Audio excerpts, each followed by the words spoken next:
Hey friends, my name's Stevie Taylor. Welcome to the Gig Life Podcast.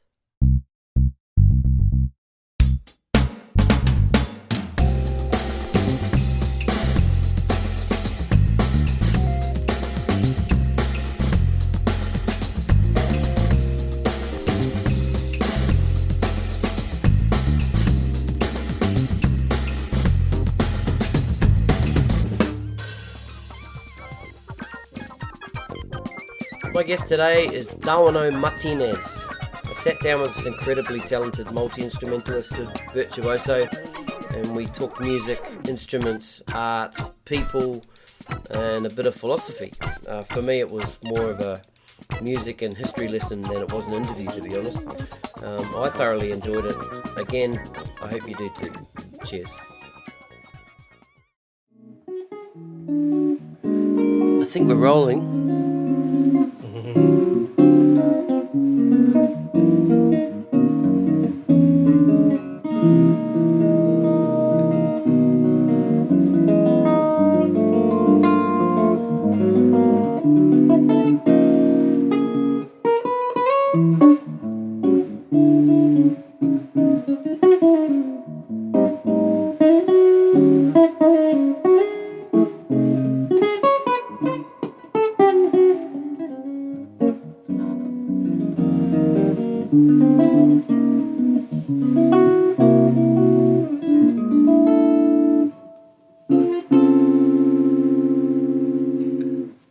Dauno Martinez. What's up, man? Hey man, welcome to the Gig Life Podcast. Thank you very much. No worries. Yeah, mate, that was bloody awesome. Tell us about that guitar you got there. I can't remember the brand of it. Yeah. Well, it says it right there. Veilete. Uh-huh. Veilete. So the guy must be Italian. Yeah. Italians, guys, they're amazing people. Yeah. They make incredible stuff. Yeah. And they're very hardworking. Yep. Very proud of what they do. Yep. I really admire the Italian people. And so I think he must be Italian, but the guitar's from New York. Right. And Did you get it from New York? No. Oh yeah. No. Yeah. I bought it off a good friend of mine from here. His name's Leon Gare, and he's originally from Los Angeles. Mm-hmm. He was back in his youth. He did a lot of stuff, a lot of very important recordings, and he's been living here for quite some time. And he's an incredible musician, incredible bass player. Mm-hmm. So I bought it off him, and I fell in love with the instrument. It's just beautiful. Mm-hmm. Yeah, so it's, I guess we should. What are we talking about? We're talking about you, man. We're talking about you. You strike me as someone who's not too far away from an instrument. No. The fact that you walked in here with that guitar, I wasn't expecting that, and that show you just gave us, that playing's incredible. Thank you very much. No, thank you. That's awesome. No, you're welcome. Yeah. And, look, the guitar's always been a big part of my life and life at home. Yep. It hasn't been the instrument of choice, you could say. I guess it's been the instrument that's been there. Yep. I'm Chilean born. Yep. So in Chile, the guitar is a big deal. The guitar is a big deal in Chile. It's kind of like in Spain. Yep. The Chilean people are, more or less Spanish, more or less. Yep. They're like Spanish people that live in Chile with a mix. I'm not going to get into all that because then I'll get angry. That's a whole other podcast. That's another podcast, man. That's something else. Yeah. That's something else. I'm not against nobody or nothing. Nothing like that. It's not about not that kind of angry. It's not about that. Yep. I'm very happy with the way things are in life. Beautiful. But the guitar in itself, my father's a guitarist. My father studied. Yep. He's a guitar player. Victor, yes. Victor Yes. Martinez Parada. That's his professional name back home. Yep. He did a lot of stuff. Yep. He started playing when he was 19. And he was a natural. Very, very hard-working, very dedicated. So I think by his first year, he did a complete concert. Wow. After learning guitar for 1 year. Wow. That's exceptional. Classical Yeah. music. Classical concert. music, right. Classical music concert. So he was an exceptional talent. Yep. Exceptional musician. And hard-working, extremely hard-working, completely 100% dedicated to the guitar and transcribing and writing music and all that stuff. So that's the kind of environment that I grew up in. We grew up with great music. We grew up with classical music, great classical music. We grew up with great folkloric Chilean music. He worked with the greatest musicians back home. He's also an arranger, composer, and all that stuff. And seemingly, I became an arranger and composer as well, and teacher. So I got to see a lot of concerts that he did back home, and the guitar Sorry, was can I ask when you came to Australia? 1989. 89, and how old were you then? I was nearly 10 years old. Okay. Nearly 10 years old. I was born in 79. Yep. During Chile, there was lots of music, and we got to see a lot of concerts. And but the guitar was something that it was very hard to play for me because my hands weren't strong enough. I was a kid, just a boy. So actually, my first I guess introduction to the guitar was watching my father.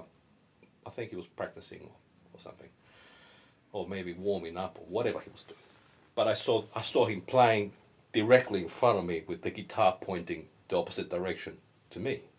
You see what I'm saying? So I thought that was the correct way of holding. Right, okay. So I tried to pick it up and I went that way. Yeah. It was completely different. Right. I think it was either me or him that taught me, but I think it was me that realised that maybe the other way is better. Right. And, So he didn't notice. that's all I did. Yeah. As a kid, that's all you do. And maybe your left hand a bit of something, and your right hand a bit of something. The same with me on this actual guitar actually. Right. Yeah. Right, there you go. It's the same sort of thing, yeah. So that was my initiation, but then he told me that I should learn this.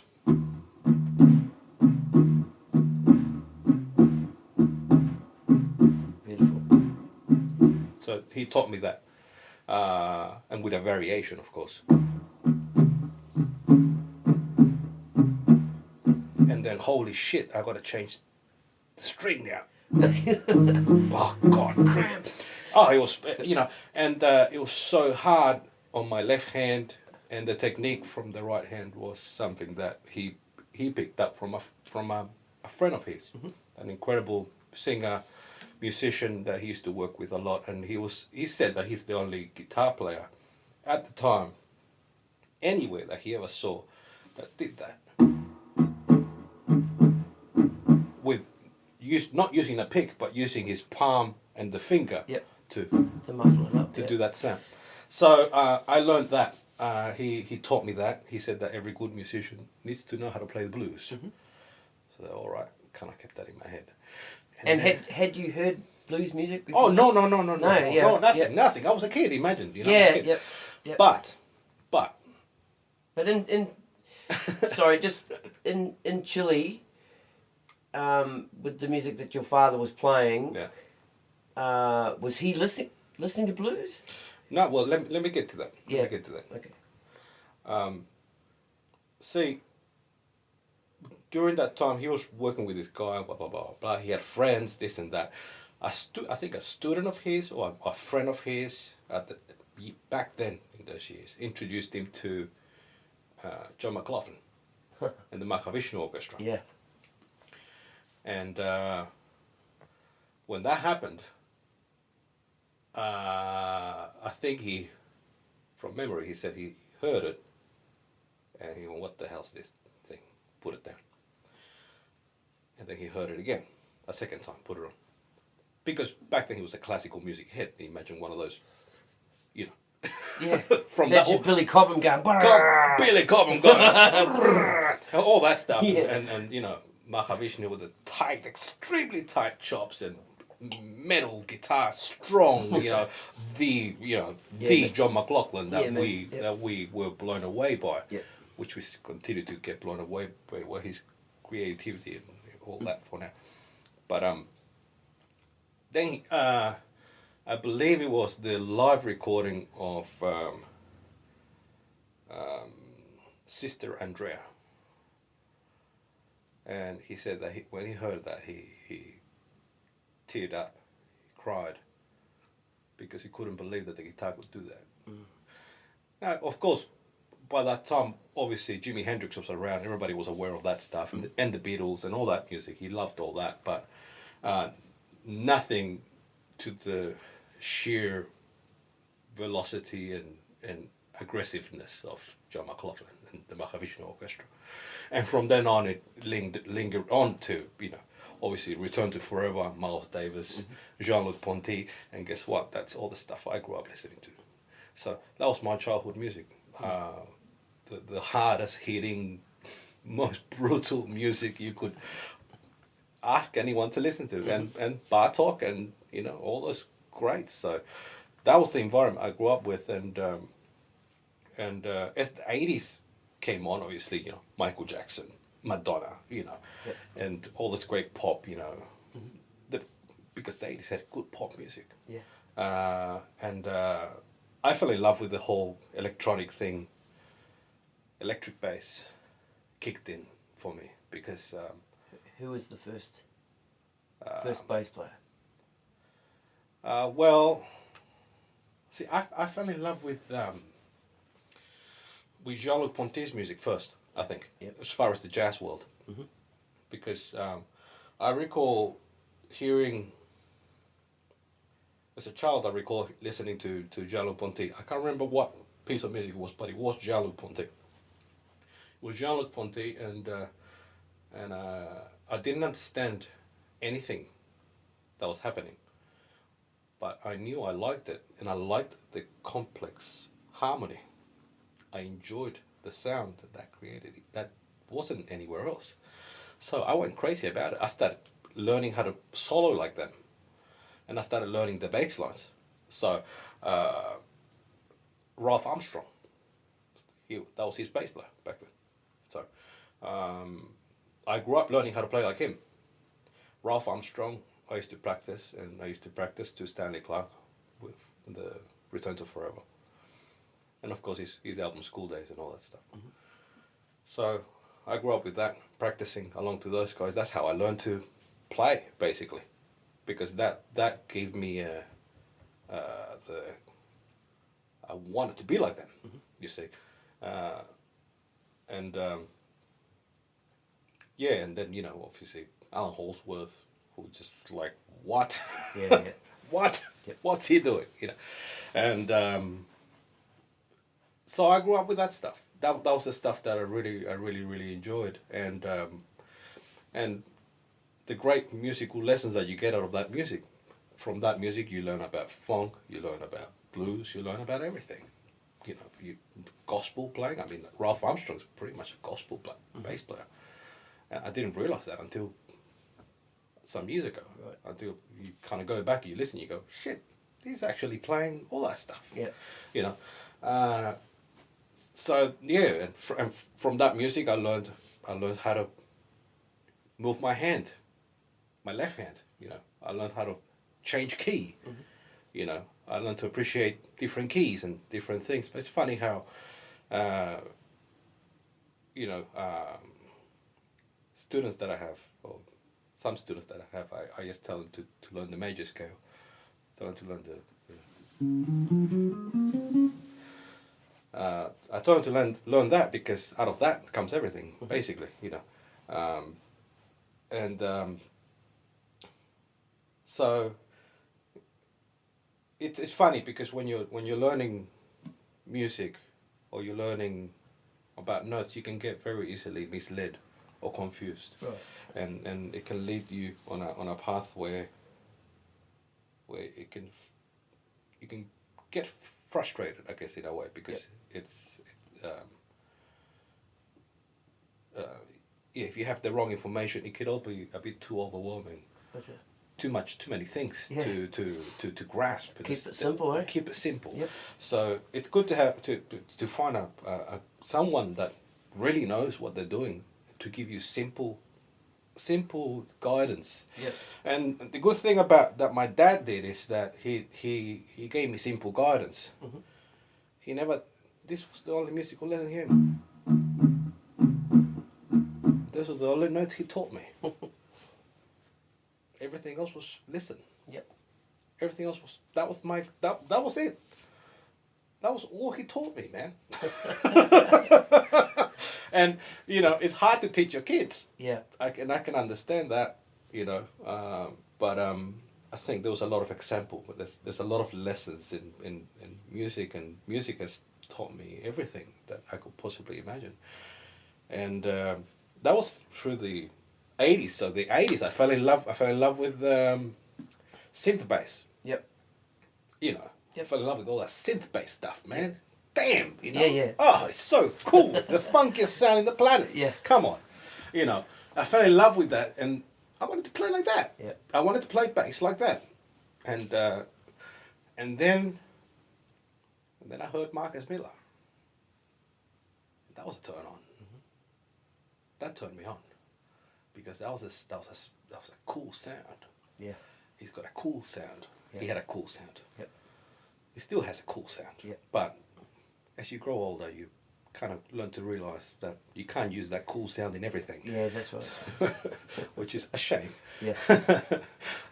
But I practiced along to his playing a lot. Yeah. A lot. And Miles Davis came in the picture. And then Miles Davis came in the picture, and he fucked me up. Yeah. He messed me up. Yeah. Messed a lot of people up. Miles Davis really messed me up. He really messed me up, because Jean-Luc Ponty would he teaches you melody. Jean-Luc Ponty teaches you how to hold a melody, how to hold a note against what's happening underneath. He teaches you that. His music is simple. You would say almost easy listening music. But it has a trip. It has a journey. It takes you on a journey. If you let it take you on a journey, it will take you on a journey. His music's very it's airy, it's fresh. Mm-hmm. I can't listen to all these guys all the time. Mm-hmm. But this is just what I get out of his music. And Miles Davis, he see the way he plays is it's interesting, because he the way he uses notes, it's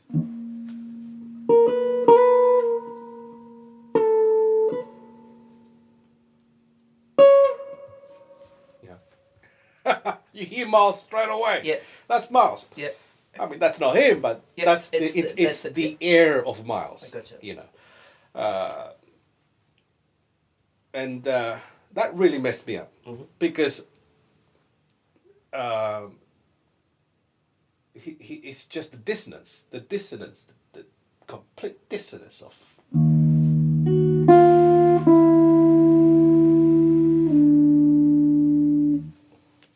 You know. That's not what you think's going to happen. It's not what you think's going to happen, and it's really it's beautiful. Yeah, it's a beautiful thing, yeah. Because it's completely beautiful. Yeah. It just is, and the way his tone, he makes the trumpet sound like not a trumpet. Yep. He makes the trumpet, even when without the mute, it doesn't sound like a trumpet. You know it's a trumpet, but it doesn't sound like a trumpet. Mm. So I discovered Miles Davis, and Miles Davis is, to me, Miles Davis is the pinnacle of the whole shit, basically, because from him came everyone else I mentioned previously. Mm-hmm. And forward. I mean, his influence in music is so deep that even back in 1991, when he passed away, he influenced rap music. Mm-hmm. The album, the Doo-Bop.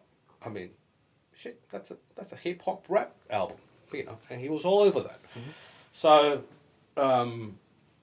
yeah, very, very inspiring, and all the musicians that basically play with him Yep. have inspired me, and I've been lucky enough to have some of those musicians as friends of mine.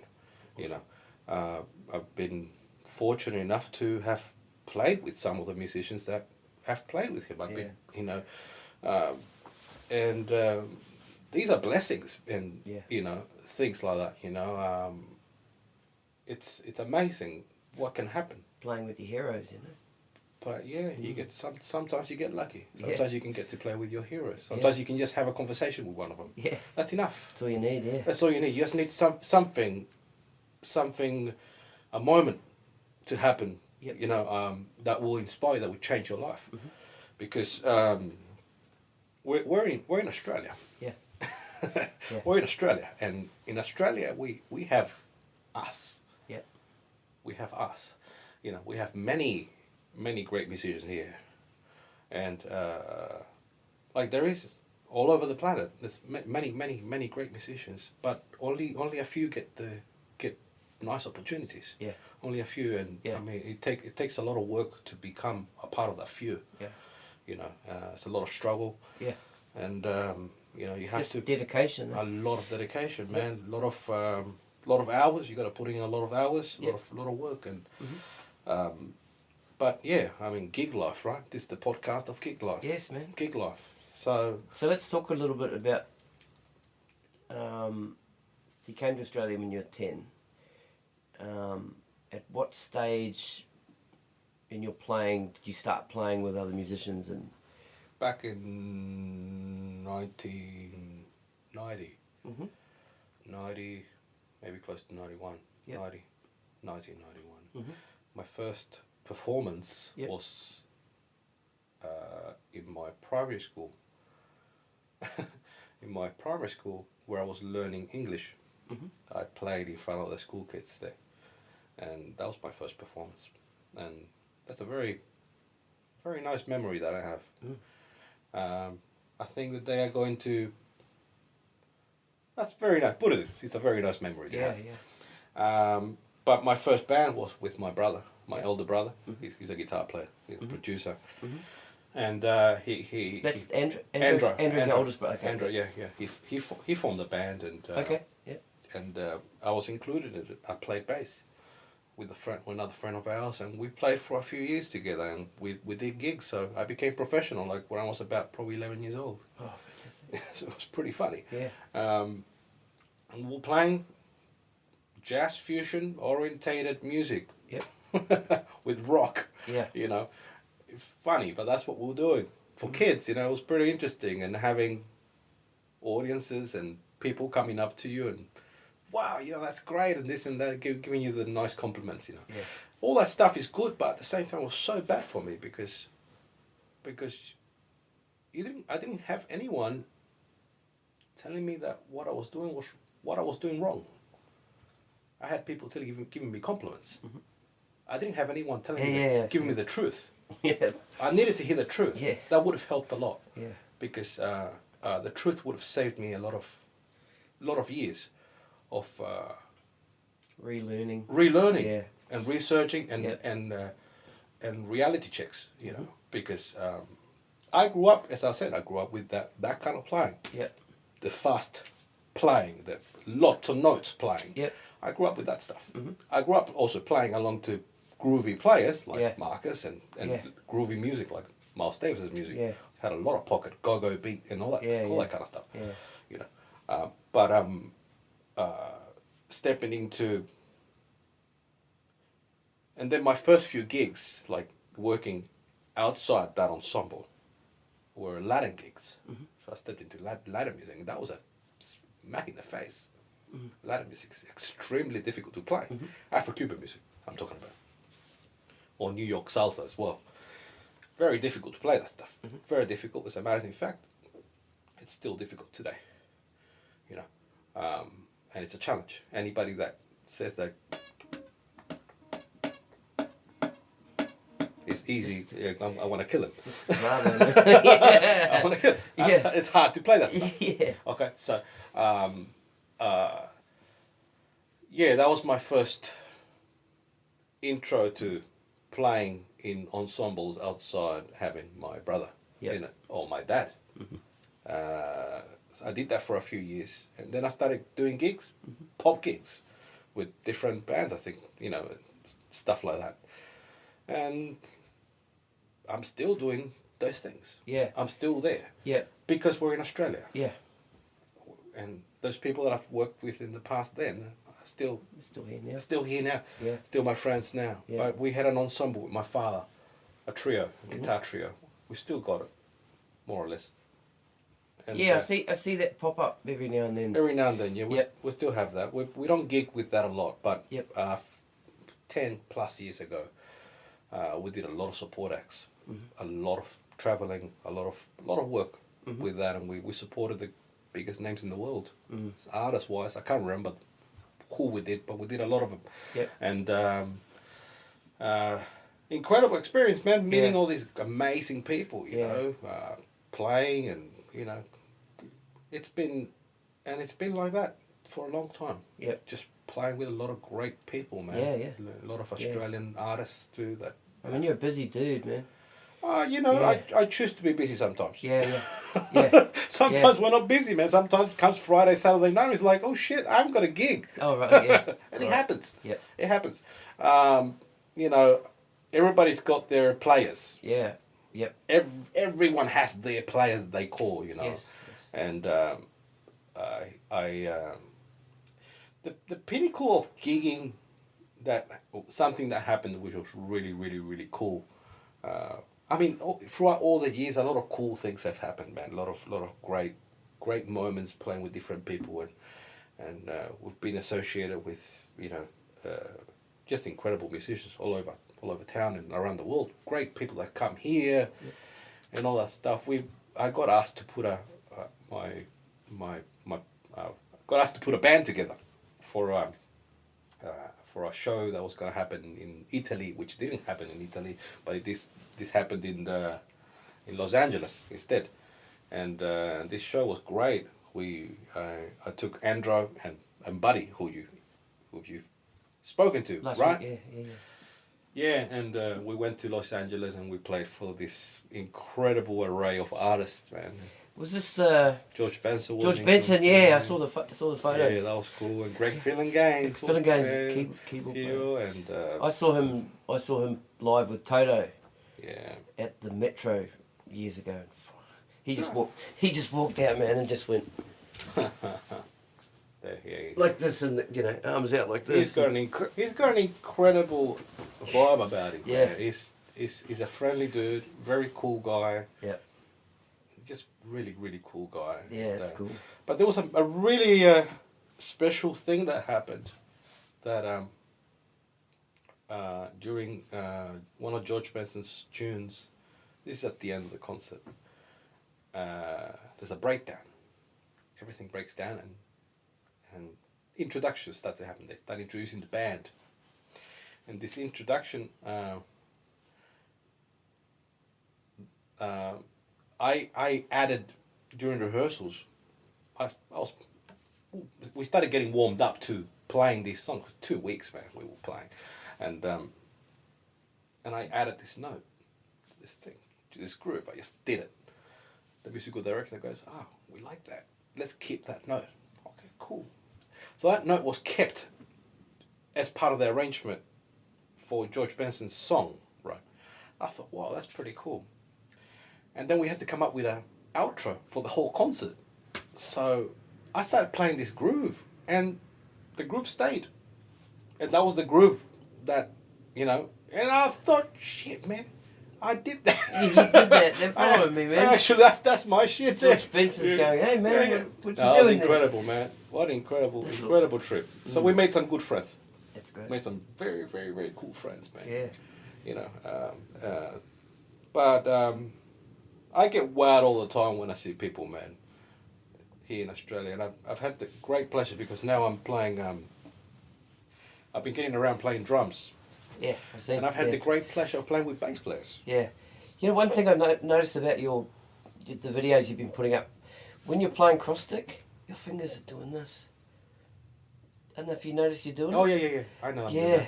And is that a No. is that a bass player thing? No. That's just adding. Sorry, you can't see what I'm doing, but That's adding subdivision to the cross stick. yeah, but with your fingers. With your fingers on the Yes. snare, on the head of the snare, On the head of yeah. the skin 'Cause of you the can't hear it, but you can see it, and I'm Yeah. fascinated by it. Watching your hand going, Yes. as you're cross sticking, it's Yeah. awesome, man. No, I'm just aware that it keeps you in the Yeah. keeps you grooving. Yeah, because yeah, You still it's Because like subdividing that Yeah, slow tempo. Yeah, that's gotcha. right. It's like adding the Yeah. snare, a single snare hit with the Yes. stick. Instead of going one ear and a two ear in your head, You hit it, Play but it you're with adding your subdivision fingers. with the stick. You're adding subdivision with your fingers. fingers. Yeah, that's cool.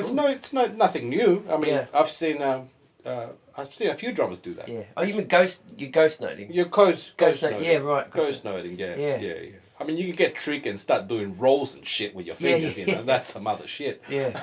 Yeah. I think I've done that once or twice and gone, you know. Yeah. But it's not something that I think, you know. Yeah, I love the drums, man. Awesome. The drums are something. Yeah. That's something else. It is. Nothing feels quite like the drums. Yep. You know, it's a great feeling. The guitar is relaxing. Yeah. I touch it and Yeah. I get lost in harmony. Yeah. I Yeah. get lost in the sound of harmony. It's beautiful, Yeah. you know. You know, but the drum is something else. It's you got this thing that you're kicking with your foot, and it rebounds back. You know, and it's a funny thing. The way you tune it is how it's going to react. That's right. The snare, the way you tune it, is how it's going to react, and it becomes your voice. It becomes your sound. It becomes your thing. It's very personal. And it's in a lot of ways it's a lot more personal than a guitar or a bass. The bass guitar is very. I want to clarify something though first before. Sure. Is that I play these other instruments because I love them. Yeah. You know, it's an extension of your musicality. Understand. That's why people do it. Yeah, of course. And I don't want to be a multi-instrumentalist. That's not my goal. I don't want that. I don't find that to be actually appealing. Well, you are. So Well, you realise that, eh? I am, but I'm Very not much so. because they are the instruments that I'm learning to play.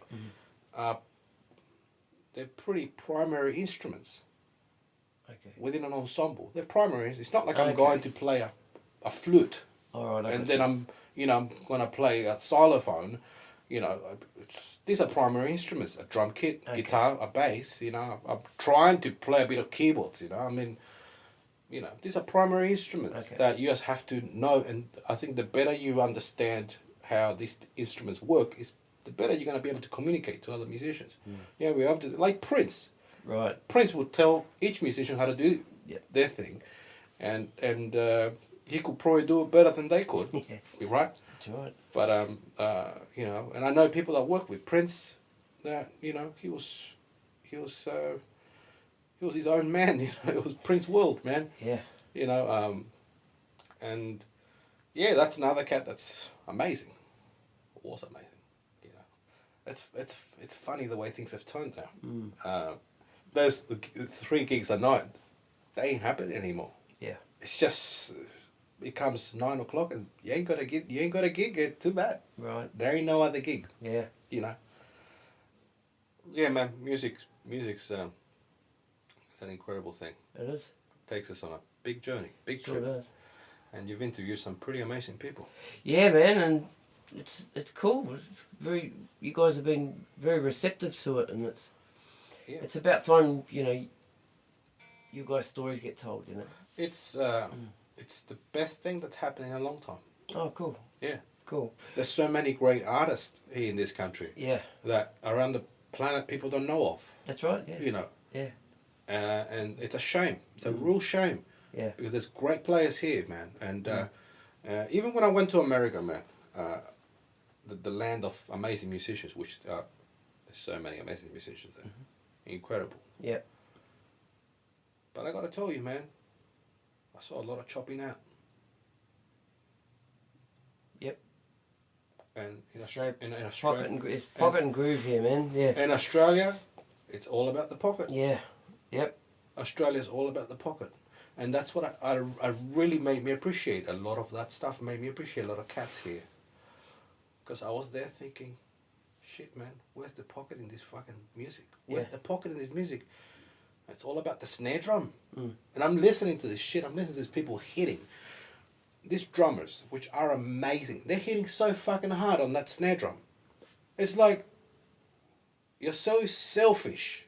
Yeah. You are such a selfish musician. Yeah. Yeah, you got great skills and you're famous, but you're a selfish motherfucker for playing like that. You're selfish. You're selfish because it's all about you. It's all about your snare drum. Yeah. And, you know, I hate that shit. I hate selfish musicians. I hate them. I hate it. Absolutely. And I say the word hate. It's a strong word. It is, yeah. And people say, "Oh, you sure you?" Yeah, I say hate because I hate that shit. I like musicians that are considerate, that are in the music. They think about everything else. That was my example growing up. My example was the greatest musicians in the world. And when I don't hear the greatest musicians in the world coming out of musicians, it hurts because that's what you're used to. So it's really hard to accept that kind of shit because it's rubbish. Yep. That is complete rubbish, you know. And people get wowed about all this fast playing shit. Yeah. They get impressed with the hard hitting guy. They get impressed with the fast slapping. They get impressed with all that shit. But man, you put that guy in a band and he can't groove. What happened there? Man, my computer's playing up, eh? It just turns on and off. Well, you know, it's probably a good cue to shut the fuck up from that segment. Excuse me, I've got to turn it off. It's alright. Yeah.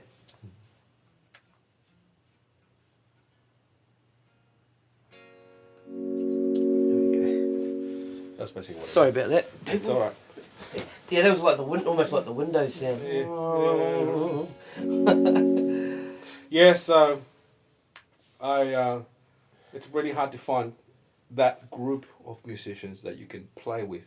Yep. That understand you. Yep. That are in the same wavelength. Yep. And you know, that get music. Yep. That get music.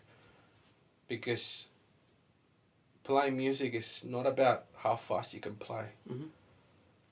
I was watching a video a couple of nights ago of this drummer that gets a lot of rap, a lot of talk about. And believe me, he's a fast motherfucker when he plays drums. And he's strong.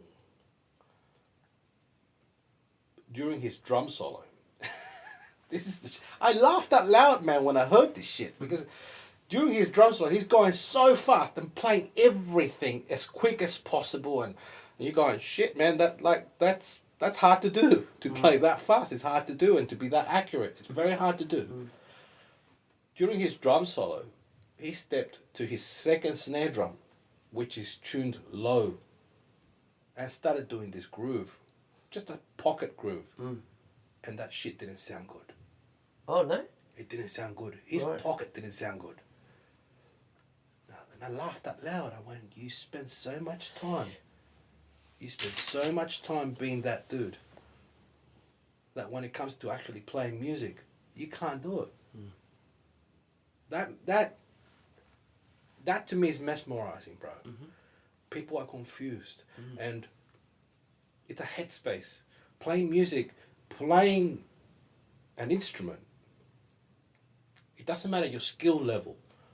It's what's in your head. It's your headspace. Because your headspace is what's going to make you a great player. It's your headspace. You know, when can you add that note? Can I add this crash cymbal here? Should I add the crash cymbal here? It's coming into a verse. Should I crash the verse? The cymbal it's like an orchestral instrument. The drum's an orchestral instrument. And that cymbal should be used for a big statement. Yeah. It's a statement. Yep. Right? And people need to listen to a lot of music and listen to great musicians, great music. I heard the other night a death metal band playing the hardest shit. I mean, these guys, you know, with their kick drum where it's tuned, yeah, and it sounds like a fucking machine gun. It does, yeah. I love that shit. Yeah. Satanic shit. Yeah. I love it, bro. And it can be really, can be very melodic. Oh man! Yeah. And this guy, drum-wise, I mean. this singer, he does this pig squeals. You know the pig squeals? You know? Yes. He does this pig squeal and he's squealing and squealing and then he goes low like he's fucking death, you know. Oh man, and you're just like, yeah. It's nothing more powerful than that. Yeah. No. I'm sorry. I love all kinds of vocalists. I love opera singers. Yeah. I love Kim Burrell. I love this, you know, blah, blah, blah. You know, so, and that's hard to do. Yeah. That's really hard to do. And that kind of playing is incredible. I mean, Yeah. I heard some of the most beautiful, I heard this beautiful guitar solo. I can't remember what band it was. Same thing. Death metal. The most hardcore death metal and this beautiful guitar solo on top. And the guy's just like, he's holding these notes. And, you know, oh man. No. That's, good music is good music. Yeah. No matter what genre, what style, what era, and you know, there's so much good music, man. Yeah. You know, music from Africa, the Middle East. Yeah. You know, Indonesia. Yeah. My God, have you heard some Indonesian music? Yeah, yes. Holy shit! I mean, in Bandung, they got this thing called J-pong. Man, and and in Bali, the kacha, I think it's called kacha. God damn, it's so full on, man. And then we got our music here. We got, you know, Aboriginal music, which is, people don't touch it. Not many people go near it. But that's beautiful stuff, man. You know, and all countries have variations of their style of music. That they have the way they play, blah blah blah. It's incredible, and you feel it in even going from Sydney to Melbourne. The cats in Melbourne play different as well. They got a thing about them. I love the way they play. A lot of cats in Melbourne, great musicians, you know. And in San Francisco, the drummers in San Francisco, they sound different to the drummers in Los Angeles. Who's some of the drummers? New York. Who's some of the drummers that come out of San Francisco? Yeah. Oh man, my hero, Mike Clark. Holy shit, Mike Clark, bro. God. Headhunters. Garibaldi. San Francisco. You know. They sound different. In my opinion, honest opinion, in San Francisco they got the funkiest drummers in the world. Yeah. Right. They are funky. I mean, apart from the cats, some cats that are here. Obviously, one of my favorite, which is Buddy Ciola. You know, he's disgusting. Yeah. When I hear him play, I feel like kicking him in the balls. You know? Like hard. When I heard him play the first time, you know, I was in shock. Yeah. But he's one of the great drummers that we have here in this country. And there's a lot of great drummers that are here. I mean, I also got to be biased because I got to work with him a lot. You know. But I'm not biased at all, actually. There's too many guys here. In the Latin scene too, there's some amazing drummers. Yeah. You know. And I admire them a lot. The force that they have, I say there's probably four amazing Latin drummers here. Yep. 4 in the whole country. Do you want to name them? No. Okay. That's fair enough. No, I don't want to Yeah. get in trouble. But they know who they are. Yeah. They know who they are. And they're all from here. Yeah. I think I know a couple of them are. You know who a couple of them are. Yep. They're all from here, and they're the most amazing drummers. Mhm. And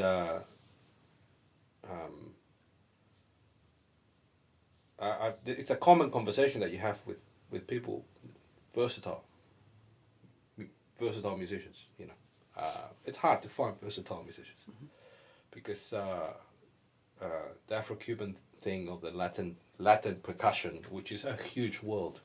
It's such a huge world. I mean, every country's got their rhythms Their own take and on it. Yep. styles Yep. and genres within that style Yep. and the history of that rhythm and the traces back to here. It's a huge world. That's why, I mean, I started doing gigs when I was 15 or 16 with Latin bands. Yep. And you know what, man? Till now, I'm 39 years old. It's still kicking my ass. So it's not something that's it's not a light thing that you learn a clave, you learn a montuno, and that's it. Forget it. If you got that head in your that kind of thinking, forget it. That thing is deep. That thing is deeper than. I say it's deeper than jazz, and it is deep. Actually, it is deeper than jazz. It is. It's way deeper than jazz.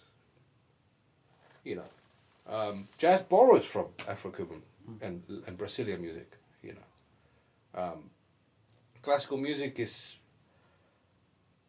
something else as well. I mean, you know, then you got Spanish music from Spain. You know, African music. I've been exposed to a lot of African music, and then you got Lebanese. You know, Arabic music, and that beat. You know, the Arabic beat. You know that, right? You don't know it? No. It's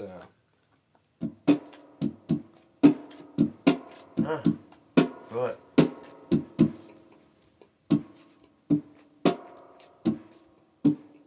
right. Yeah. That beat. that is the most powerful beat in the planet, without a doubt. And I've heard a lot of music. I've heard a lot of beats. I've heard a lot of powerful beats, but that is the most powerful beat in the planet. The most powerful beat in the planet. You cannot fuck with that beat. And the Brazilian groove, like the samba, it's pretty close. Pretty close. But the Arabic beat is by far the most powerful beat in the planet. That thing is tremendous. That thing is tremendous. You have other beats which are from Guinea, you know, or you know, Nigeria. They're a bit more heady. They're more clever. There's a lot going on. There's a lot of mixed rhythms. But this other thing is brutal. This other thing is that it's got syncopation. It's got space. Yeah. And each hit is so powerful, it gives you time to recover from the last hit. That's why it's so brutal, that beat. That's explained really well. And it's not the Brazilian thing is there's too much anchoring you down. Gotcha. There's an anchor to that. But this other thing is like rest, boom, holy shit, boom, boom, boom, boom. Come on, you know. And then you got this other stuff, which is the stuff I was saying before from Indonesia, the J-bomb. Now I cannot play a single beat of that. I don't know how they count it, how that thing works. All I know is they have a bass, they have harmony, they have a melody, and then they got this rhythm and tempo that starts very slow, purposely speeds up to an incredible speeds, and it drops down again.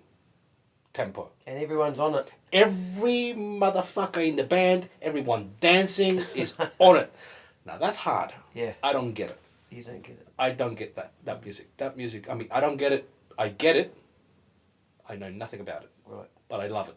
Yeah. And that's some other stuff. I mean, and it's funny, man, tracing back to Chilean traditional rhythms.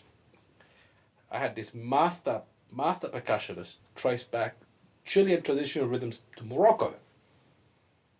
And I mean, broken down, this one master percussionist breaking down the rhythms to another master percussionist who knew about music from Morocco.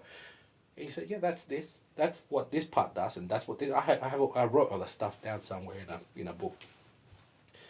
And yeah, man, it's music is an incredible journey. You know, if you get introduced to the right people, or you're open enough to accept information, your mind will be blown away. You know, you can't get stuck on one style. I think that's a crime. You owe it to yourself, and you owe it to your people. And I tell young musicians, because if I see a young musician playing too much shit, I tell him. Like I wasn't told. Yeah, I was about to say that. Yeah. I tell them the truth. Yep. Because they owe it to themselves. They owe it to the music industry. They owe it to their heroes. And they owe it to the people that are going to be looking at them. The kids that are going to be watching them play in the future. Because they're giving the wrong message out to a lot of people. And that's the problem with these young star musicians that are out now. A lot of them. I was going to ask you. They're playing too much shit. Yeah, what I was going to There's ask too you. much shit. What your thoughts are on the new breed of musicians? No, they're playing too much shit. They're playing too much shit, and I admire that they can play all that stuff. Because it is hard to play all that music. It's hard to play. Yeah. But they're giving the wrong message out to a lot of people that don't understand that stuff. They only see that, and they only hear that, and they think that that's how they should play. Yeah. No, that's not how you should play. That's not how you should play.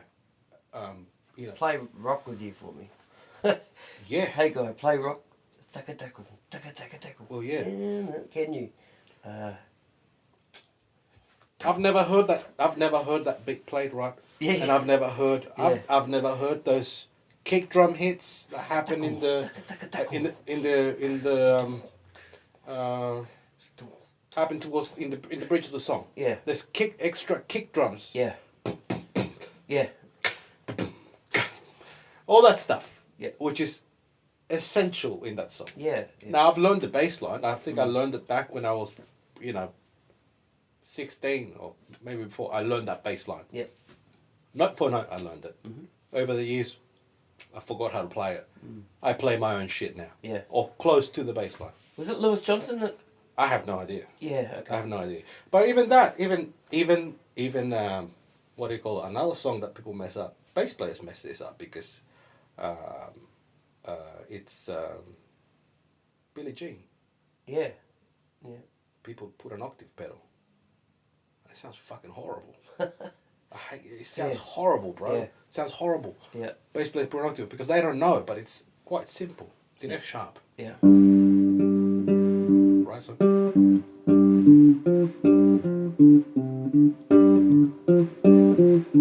And that's what it is. That's Lewis Johnson. I know that. I think that's It is Lewis yeah, Johnson. yeah. Yeah. I think he explained it in a video, and I saw him. Oh, right, okay. So it was. Yeah. But I'm not here to teach him Michael Jackson song. No, it's what. But yeah, that's but that's what I'm saying. Like that is actually very tricky bass line to play. Yeah. Very tricky to play, and you would say that it's kind of simple, but it's very tricky because you got the accent, boom, boom, boom. That's the accent, and that's the accent throughout the whole song. Octaves on those two notes. Boom, That's tricky to play. Yeah, but that's my opinion of this what's happening now. Kata mixing styles. See that the whole style of playing the drum too, which you've heard, which is trendy to play back. behind the beat, not on the beat, not it's they're playing behind the beat. They go boom, boom. Yeah. Almost adding a. They're like a delay. like a delay out Yeah. of time kind of playing. Yeah. That's a New York thing. It is, yeah. And a lot of cats are doing it in Yeah. the wrong place at the wrong time at the wrong gig, and a lot of cats are doing that kind of stuff. Yeah. And it's cool there. It's not cool here. In America, that's cool. Yeah. In Australia doesn't like that. Australia likes the pocket to be laid down. Yep.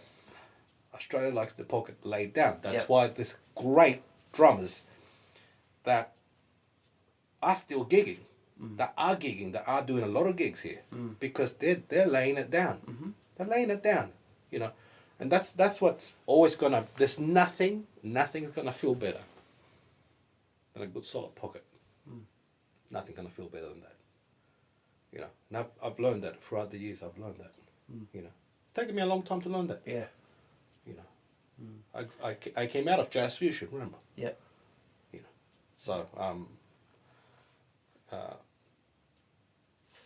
I noticed a comment you'd written on a Facebook post a couple of weeks ago, saying you went through a stage where you weren't enjoying playing live, I hated it. and now you're enjoying I hated it.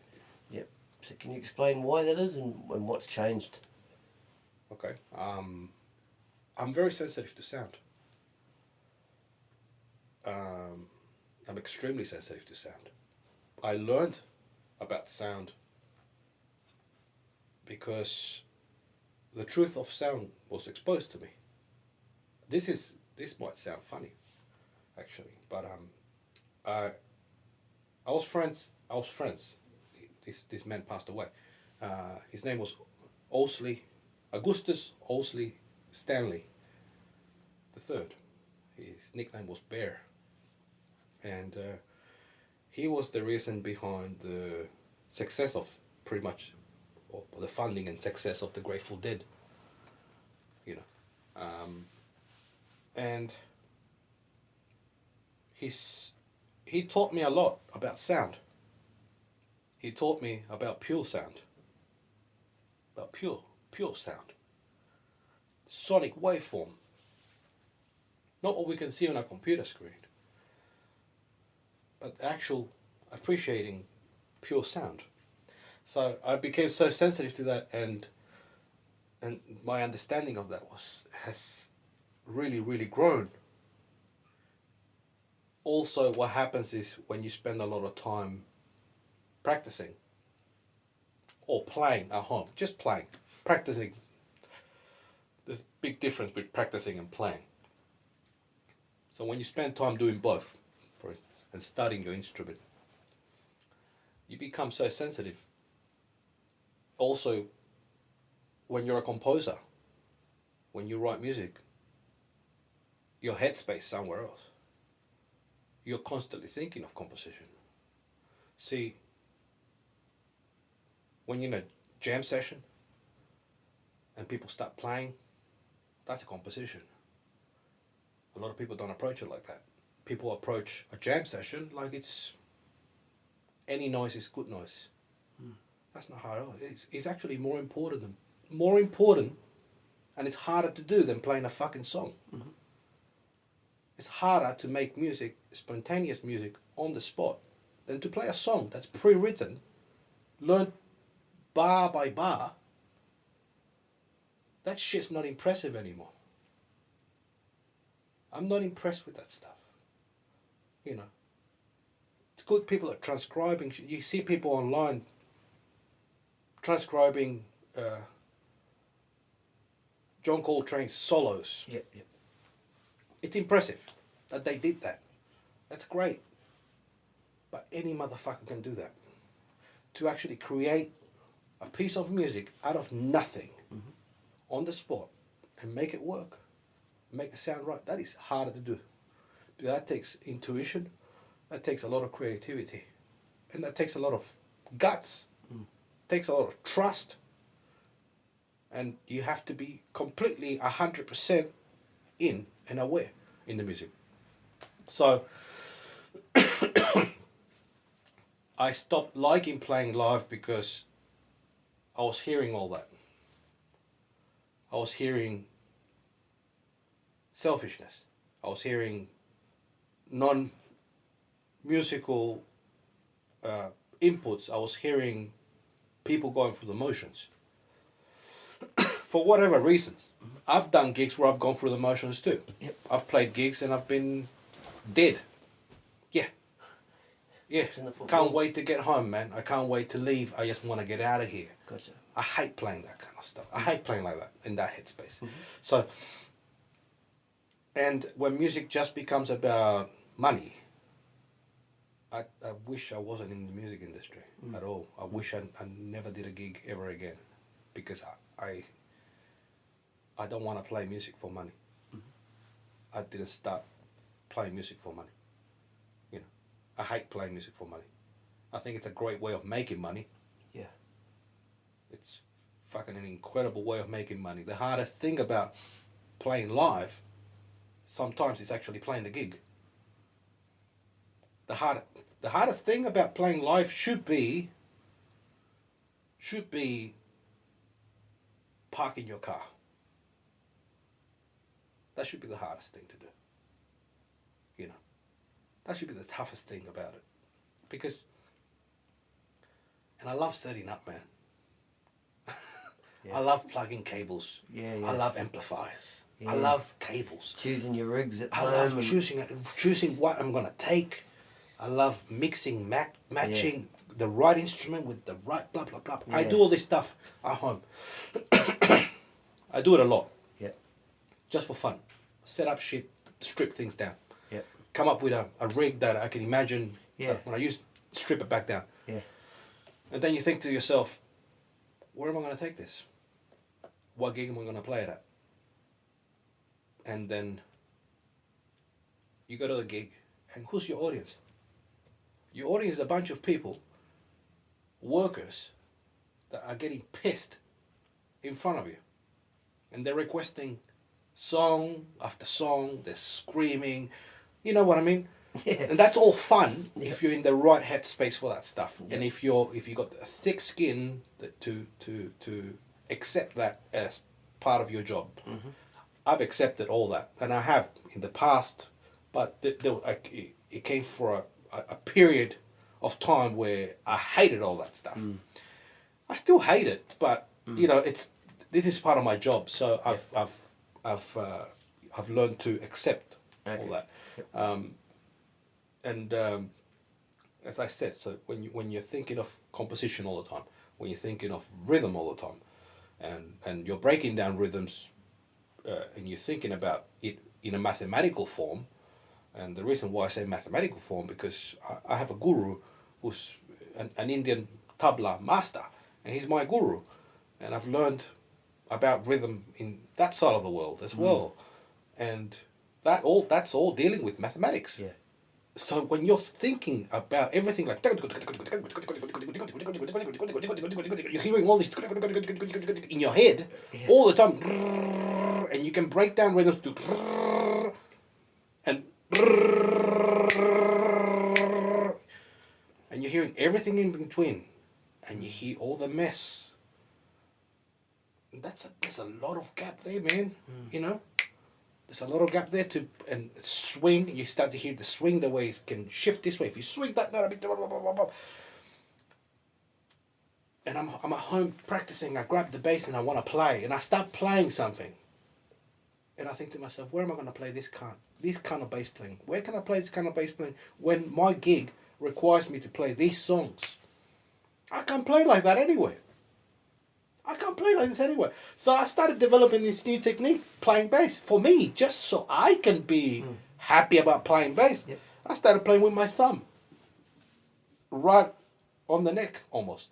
So. And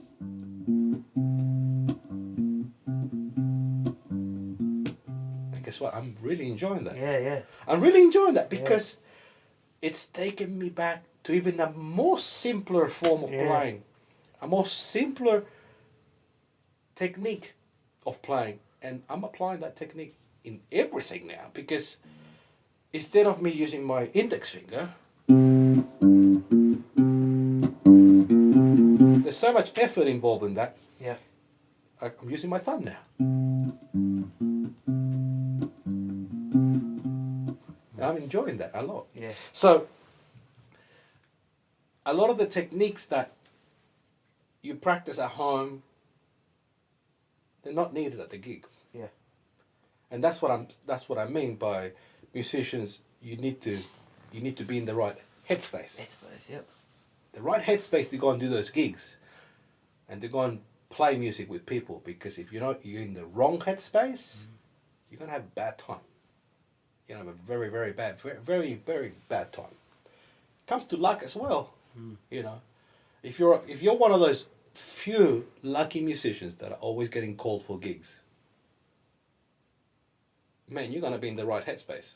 Because guess what? You're getting called for gigs all the time. Mm-hmm. They're not necessarily the greatest players either. And there's a lot of those around. I'm not going to name any names. No. But, consider yourself lucky. Because people like your vibe. That's what it comes down to. It's your vibe, it's your personality, it's your... do you smell? People... Man, there's so many motherfuckers out there that stink. Like they don't have showers, all that kind of stuff. So there's a lot that comes down to it, man. There's a lot that comes down to it. Being a gigging musician. Yeah. You gotta have your gear together. You gotta have your spares. You gotta be on time. Yeah. So many fuckers run late. So many musicians run late. The old adage, be on time, know your shit, don't be a dick. That's it. That's it. Like, the three fucking Yeah. golden rules, Well, man. that's it. That's it. That's There's it. nothing else. There is. Yeah. That's it. That's it. And you gotta try and do your best. Yeah. That's it. And don't let people take advantage of you. Yeah. Don't let people run you over. Doesn't matter who they are. You gotta stay aware. Sometimes could be your best friend that does you over. And you gotta be careful. You gotta be careful in this scene. You gotta be careful because you piss one person off, that person will tell somebody else that he got pissed off with you because he wants to have something to talk about at a corporate gig in a table full of musicians who know you. So you got to be careful what you do in this industry. This industry can drop you immediately. Yep. It's a hard industry. I did 2 years of cruising, man. 2 years of cruise ships. Yep. In and out cruise ships. Not 2 years in a cruise ship. Yeah, I know it. Yeah. In and out. Yep. Within those 2 years, my gig flow, I lost every gig I had. When you came back, you mean? I lost every gig I had. Yep. Every single gig I had, I lost. Just because you weren't there. I wasn't around. They need people to do the gig. Yep. These days, guess what? These days, it's the duet. Band gigs, not many. There's a few bands that play around. There's a few bands. Yeah. I'm fortunate to be playing with a few of those bands. Yeah. I get called sometimes last minute. Yeah. To play. Just this Friday, this last minute call. But that's why I've been playing drums. Yeah. It's because I need to keep working. You need to work, yeah. Playing bass, just bass. Yep. That's hard. That's hard. Playing just bass is hard. I love playing bass, but the bass pisses me off. The bass, sonically, the bass pisses me off. Right. Okay. The bass is disappointing. The bass guitar is a disappointment for me because I hear the complete harmonic construction of a note. I have tinnitus in one ear, okay, but I hear all the harmonics that run in this note. I don't hear them by definition, but I can hear the harmonics. Yeah. If all good musicians that do that or producers can do that, they can hear that. And it's so disappointing when you play a note on your instrument and that note does not do what that note's meant to do. Yeah, I gotcha. That is so disappointing. Right. And you pick one up and you go, it's doing it again. And you pick another one up, and you're doing it again. You pick another one, you know, and they all do it in different places. And the difference is, you grab a snare drum, doesn't matter what fucking snare drum it is. Yeah. You hit that motherfucker, it's gonna sound like a snare drum. Yep. And it's gonna sound good. It doesn't matter what snare drum it is. Tune it up, down, whatever you want. You can muffle it, you can do this, you can do that, change the skin, blah, blah, blah, blah, blah. It's gonna sound great. You know? That's the thing about the drum that's very satisfying. It's versatility. And that's the dream. Yeah.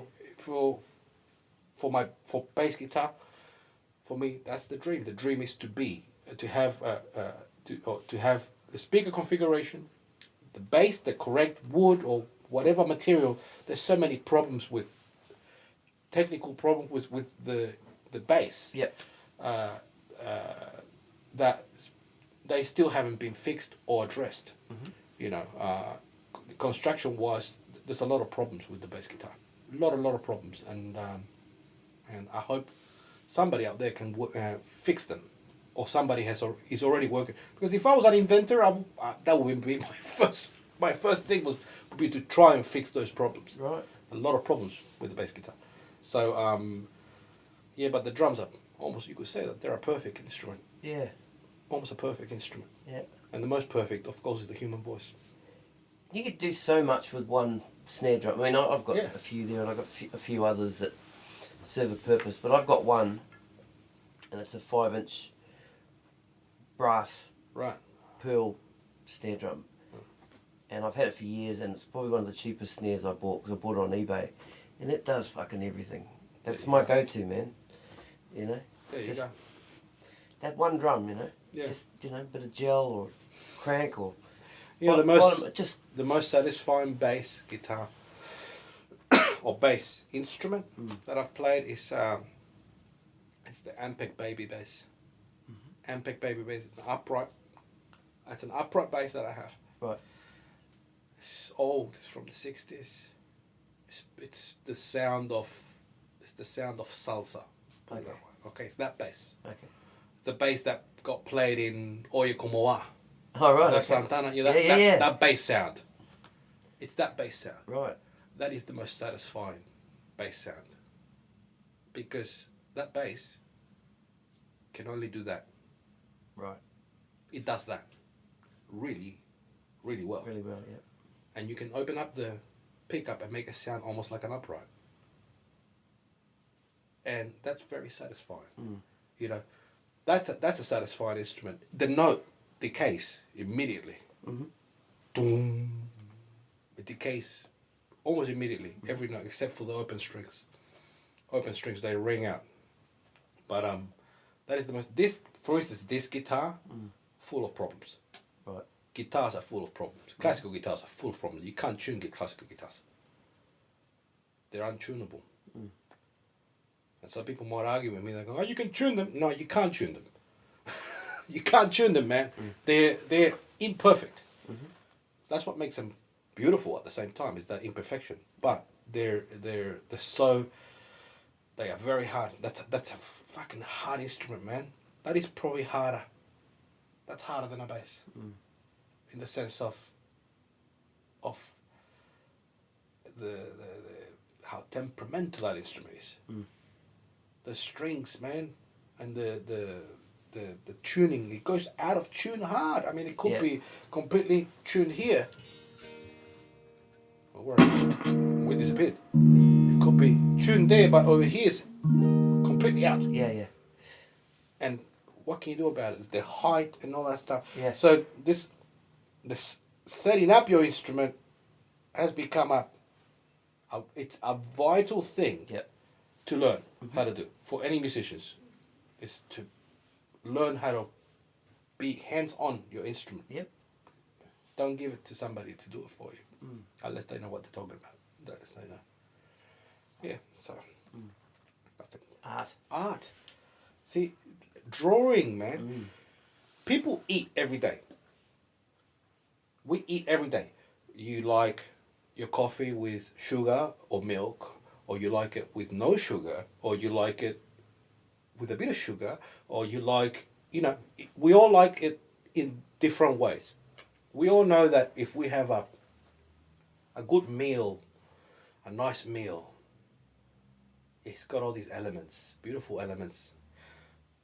It's exactly the same in music. Same thing in art. In art, you can throw a couple of lines.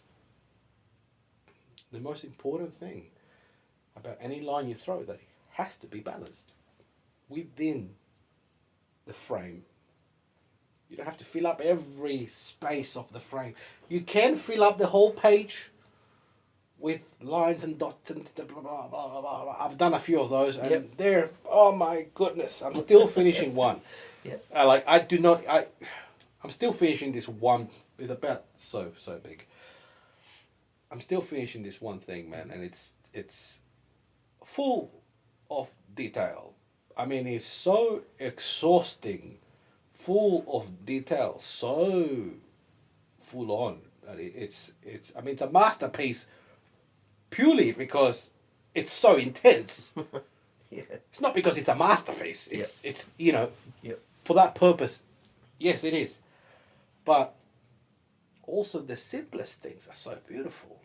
You hear chefs talk, great chefs talk. They would like to create the perfect meal with only 3 ingredients. Only. How mind-blowing is that? With just 3 ingredients. And I question this to myself too. Here's another thing. If a pianist or anyone that plays a melodic instrument, if you were given the choice, you have the choice. You take a major key or a minor key. Which one do you choose that will have the most versatility? That's tricky. Versatility as in every way. Which one? Emotion? No, it's just up to you. And this is a good question to make for yourself. Or which series of notes would you pick that you can cover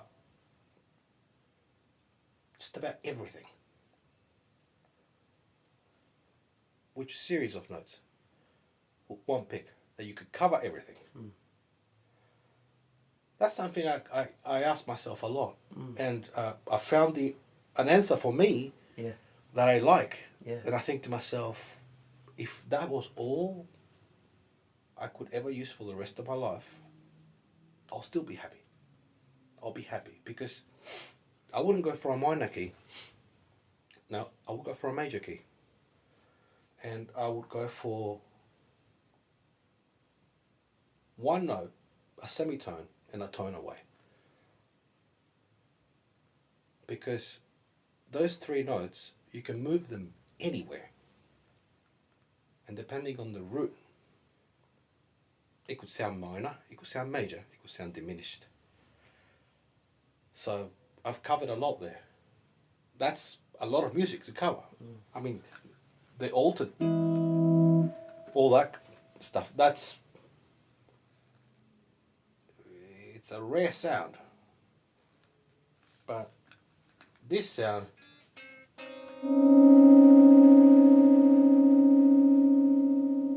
you can cover a lot with that.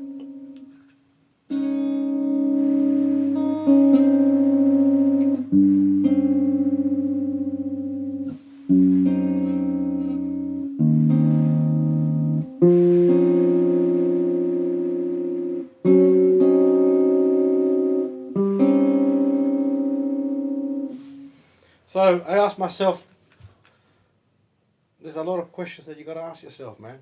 You got to keep creating. Yeah. You keep moving forward. You fall down, you get up again. Like going from the depression of playing live, hating playing live, to actually being energized. I want to play live. I want to keep doing gigs. I love it, and I do love it. I do love it. I love the challenge. I love working with people. I love playing new music. love having new material to learn. Yep. Makes life better, I think, you know. Don't like working with unprofessional people. Mm-hmm. They need a kick in the head. Well, not a kick in the head. They need That'll do. a wake up. A wake up. They need a wake up. Yeah. They need an example. I need a lot of example too. I need a lot of lessons to learn. I've got a lot of lessons to learn, and you just keep going. You got to keep learning, because if you sit back and think that you've done enough, you ain't done nothing, man. You ain't done nothing. It's hard to beat Thriller. Gotcha. You get what I'm saying? Yep. It's hard to beat that. Yep. It's hard to come close to Quincy Jones. Yep. So you gotta stay humble. Try. On that, Yeah.